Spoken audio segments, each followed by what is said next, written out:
In this episode, we'll be heading back to the Medal of Honor series, which regular viewers will know as a favourite of mine, especially Medal of Honor Frontline. But unlike that game, and the games that came before, this entry we're about to look at would change the way people perceive the series forever. Hey everyone, welcome to the channel, and welcome to my review of Medal of Honor.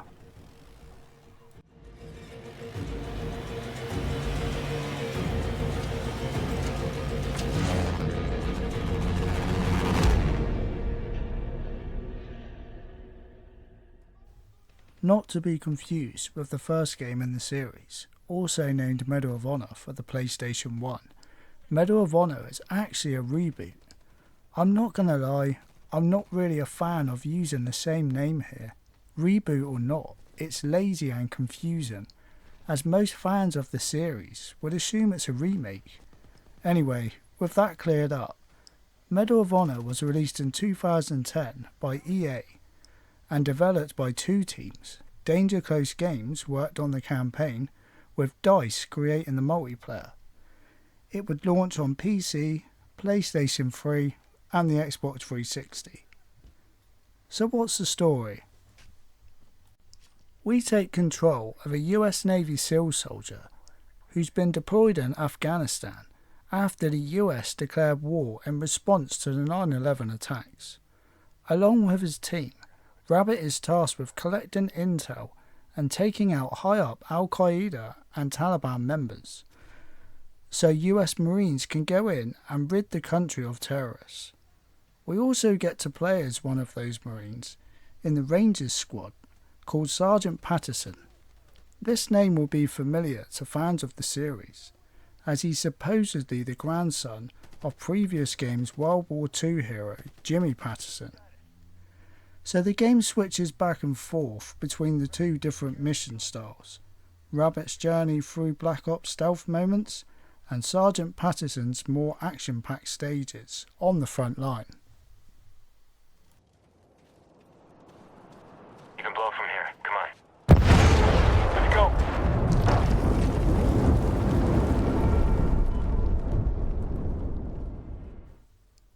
Now I don't mind telling you, I didn't have a clue what was going on at this story at first.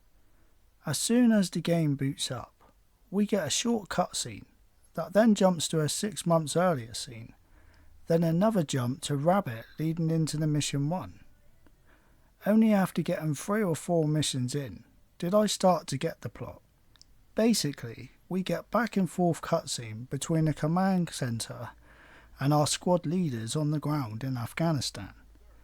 It seems the commander wants the Navy SEALs to move further in with special targets being eliminated, and the general disagrees, wanting to make the US Rangers move straight in, the gun-ho approach. So it seems there's some ego problems in the guys running this operation, and the general in particular doesn't give a crap about the safety of his men, just trying to get the job done as quick as possible, no matter the cost. I just don't think this opening story is presented very well to the player on a first watch. I don't know, maybe it's just me, but overall I'd say the plot is very generic, just complicated for no reason. There's 11 missions here.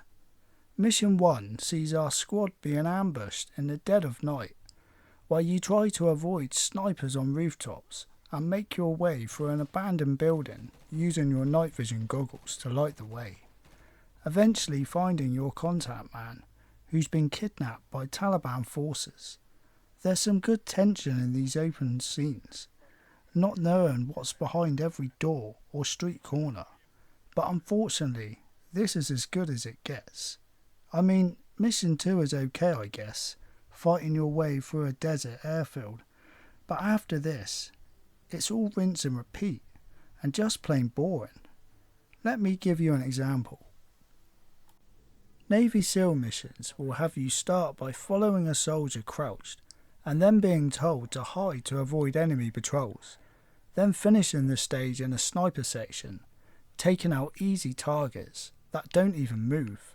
It's terrible. Also, there's a gimmick that starts to grate on you. You'll be told by comrades to kick the door in, as apparently it's tactical. You know the one, like in Rainbow Six Vegas 1 and 2, back in 2006. But in those games, there were tactical options for the player to use, so it was done right. Here, it's just sloppy and annoying.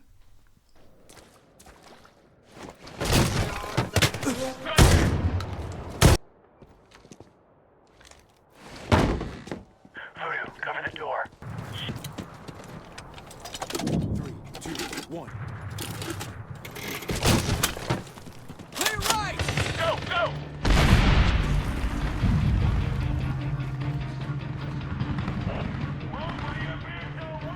Tango down. Clear. So surely the Rangers missions are better, right? Well, not really. They're just so repetitive, starting out by once again following your group of soldiers until you eventually are bogged down and are surrounded by Taliban forces in either some village or out in the mountain terrain. This one mission in particular I wanted to highlight for actually standing out as decent. You're ambushed in the mountains, enemies coming from all sides, and the only cover available is this shack where you're forced to stand and fight, trying to stay alive long enough for air support. How long will this last? I could run out of ammo. All these possibilities sounded great and a good challenge in my head. That was until they even ruined a good mission like this by giving the player a game-breaking feature to ask a colleague for more ammo. So in other words, you will never run out of ammo in this game. There's no challenge, so don't worry about missing a shot, as you can play this one blindfolded, even on a higher difficulty. I think I only died twice. Sorry about the rant there, but I want players to know what they're getting themselves into with this game. Okay, so trying to pick out some positives now. We do get some gunfighter helicopter missions too. They play really well, having you fly around locations, taking out key targets with minigun fire and missiles. I had a lot of fun doing these, so good job there to the devs. Gunplay is nice and smooth and very responsive, and they all sound and look decent for 2010 standards, I'd say. Variety in the guns is a bit lacking though. You always start with the same issue guns. You'll be using assault rifles, shotguns, AK-47s, which you will need to take from enemies to use, and sniper rifles. You can only carry 2 weapons at a time, with a slot for grenades. As mentioned earlier, there's only really 2 settings here, out in the mountains or in the village and streets, with the occasional desert chucked in. Unfortunately, level design is just get from A to B now. They've taken out the multiple tasks to complete in a single mission, like in previous games, and I personally think the game suffers for it, making it feel just like another cookie-cutter FPS. Mission layout was a big part of Medal of Honor for fans, such a shame.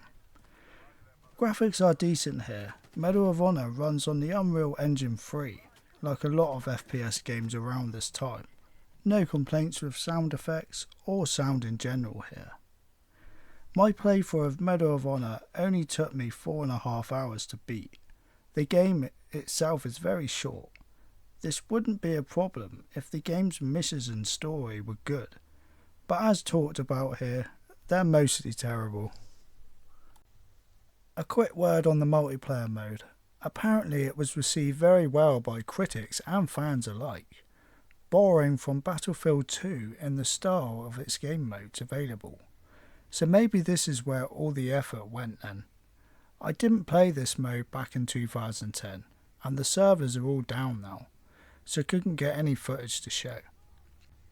Okay, time for my final thoughts. Medal of Honor was supposed to bring the series back, rebooting it for a new generation, as well as satisfying the long-time fans. Unfortunately, it did the opposite. Sure, the series has had low points in the past, But this game ultimately gave us the final blow, killing the series with only one more game releasing after. So having played this one from start to finish, I'd say don't waste your time with Medal of Honor 2010, as there's no fun, or very little at least, to be had here, and there's better games in the series for you to enjoy. If you enjoy my reviews on the channel, please consider subscribing. Thanks for watching guys, and I'll see you all on the next one.